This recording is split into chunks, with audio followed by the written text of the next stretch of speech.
नमस्कार दोस्तों, एक बार फिर से आप सभी दोस्तों का आपके अपने YouTube चैनल पर बहुत बहुत स्वागत है। दोस्तों, दिन भर के मुख्य समाचार हैं, बड़ी खबरें हैं, फटाफट अंदाज में आगे इसी वीडियो में जानेंगे। ये वो खबरें हैं जो गोदी मीडिया आप तक नहीं पहुंच जाता है। तो वहीं दोस्तों, खबरों की तरफ बढ़ने से पहले आप लोगों से एक छोटा सा निवेदन है कि अगर आप लोग भी जबरदस्त तरीके से किसानों के समर्थन में खड़े हैं और केंद्र की मोदी सरकार को हर मोर्चे पर विफल मानते हैं तो अभी इस वीडियो को लाइक कीजिएगा, अपना समर्थन दर्ज करवाइए, चैनल को फ्री में सब्सक्राइब करके बेल के आइकन को जरूर दबाइएगा दोस्तों। और किसानों के समर्थन में कमेंट बॉक्स में कमेंट करना बिल्कुल भी मत भूलिएगा। जय जवान जय किसान। तो आइए दोस्तों, पहली बड़ी अपडेट आप लोगों को बताते चलें।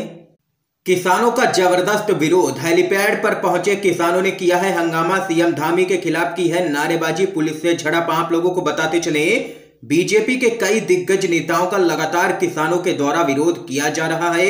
उत्तराखंड में किसानों ने राज्य के मुख्यमंत्री पुष्कर सिंह धामी का घेराव करने की कोशिश की है और उनके विरोध में नारेबाजी करते हुए विरोध प्रदर्शन किया है।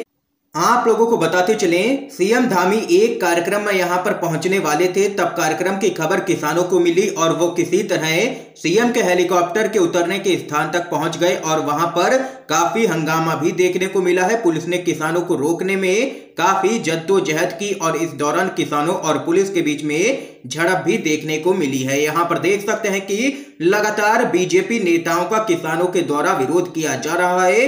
5 राज्यों में आगामी विधानसभा चुनाव होने हैं और पांचों ही राज्यों में बीजेपी की मुश्किलें बढ़ती हुई नजर आ रही हैं। दोस्तों, एक और बड़ी खबर जान लेते हैं। मोदी जितनी जल्दी चले जाएं उतना अच्छा है, प्रधानमंत्री पर बिफरे हैं राकेश टिकैत, बोले सारा देश बिक जाएगा। आप लोगों को बताते चलें, किसान नेता राकेश टिकैत बीते दिनों लखीमपुर खीरी में हुई हिंसा को लेकर के केंद्र सरकार पर लगातार निशाना साध रहे हैं।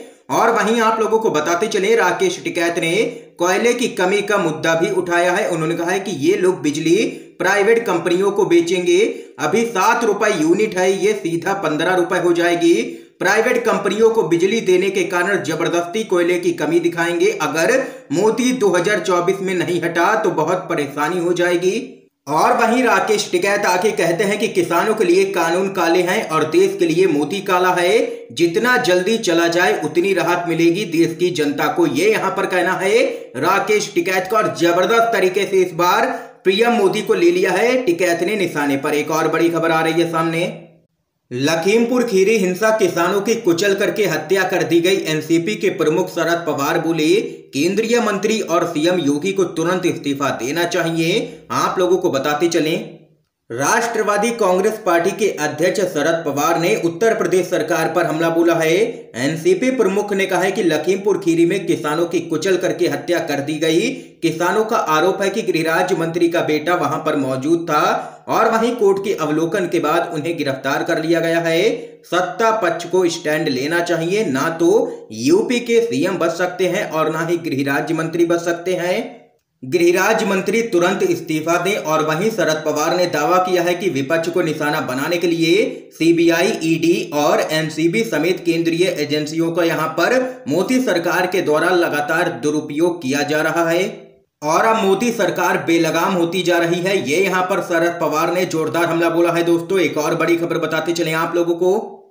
छत्तीसगढ़ के मुख्यमंत्री भूपेश बघेल का आरएसएस पर जोरदार हमला, आरएसएस की तुलना नक्सलियों से की है। नागपुर से संचालित धर्मांतरण और सांप्रदायिकता में मास्टरी। आप लोगों को दोस्तों बताते चलें, छत्तीसगढ़ के मुख्यमंत्री भूपेश बघेल ने आरएसएस की तुलना नक्सलियों से करते हुए कहा है कि जिस तरह से छत्तीसगढ़ में सक्रिय नक्सलियों को दूसरे राज्यों में बैठे उनके वरिष्ठ नेता निर्देशित करते हैं, उसी प्रकार छत्तीसगढ़ के आरएसएस कार्यकर्ताओं को नागपुर से संचालित किया जा रहा है।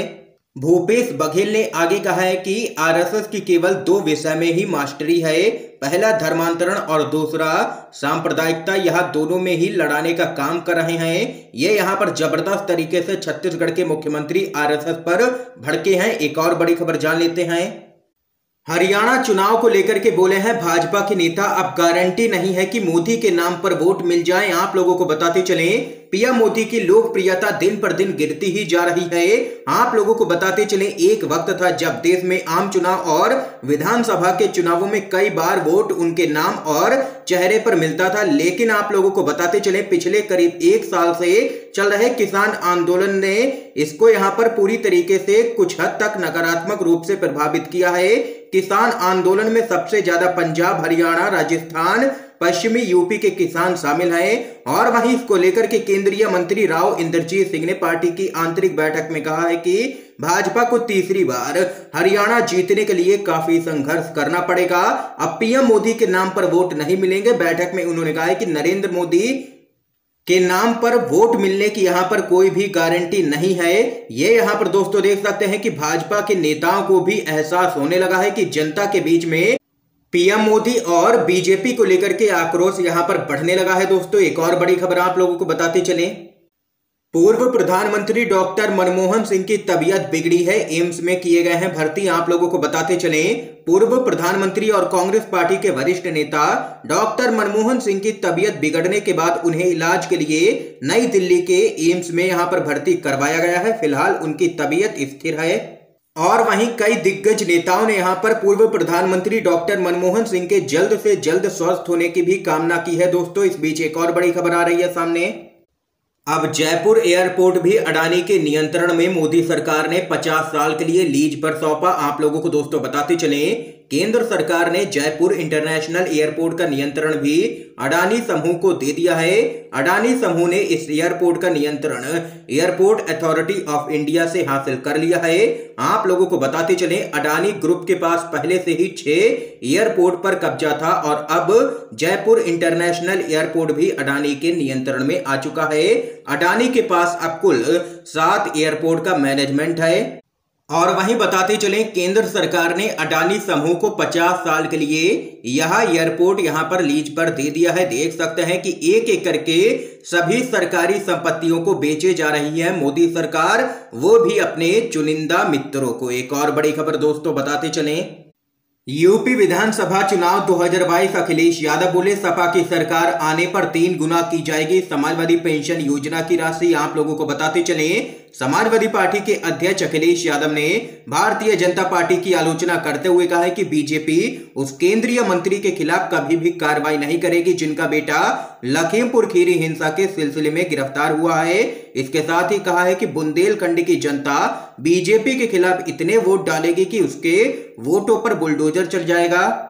और वहीं केंद्र के 3 विवादास्पद कृषि कानूनों को लेकर के सत्तारूढ़ बीजेपी पर प्रहार करते हुए पूर्व मुख्यमंत्री अखिलेश यादव ने कहा है कि याद रखिए, एक कानून से ईस्ट इंडिया कंपनी भारत में सरकार बन गई थी और जो यह किसान विरोधी कानून लाया जा रहा है, अगर वह लागू हो गया तो किसान अपने खेत में ही मजदूर बनकर के रह जाएगा। बीजेपी ने किसान आंदोलन को खत्म करने के लिए गाड़ी में बैठ करके किसानों को कुचल दिया। अगर यह 3 कृषि कानून पारित हुए तो हमारे और आपके खेत छिन जाएंगे। उन्होंने आगे कहा है कि सरकार ने वादा किया था कि किसानों की आय दोगुनी कर देंगे, लेकिन आय तो दोगुनी नहीं हुई, महंगाई जरूर दोगुनी हो गई है। उन्होंने कहा है कि सपा की सरकार आने पर उनकी सरकार में दी जाने वाली समाजवादी पेंशन योजना की धनराशि यहां पर 3 गुना कर दी जाएगी। ये यहां पर कहना है अखिलेश यादव का। दोस्तों इस समय की आज की सभी बड़ी खबरें थी जो हमने आप लोगों तक पहुंचाई हैं UNDVDB के माध्यम से। अगर आप लोगों को ये वीडियो पसंद आया हो तो इस वीडियो को लाइक कीजिएगा, ज्यादा से ज्यादा इस वीडियो को शेयर कीजिएगा ताकि आप सभी के दोस्त भी इन खबरों को जान सकें। वीडियो देखने के लिए आप सभी दोस्तों का बहुत बहुत धन्यवाद। जय हिंद, जय भारत।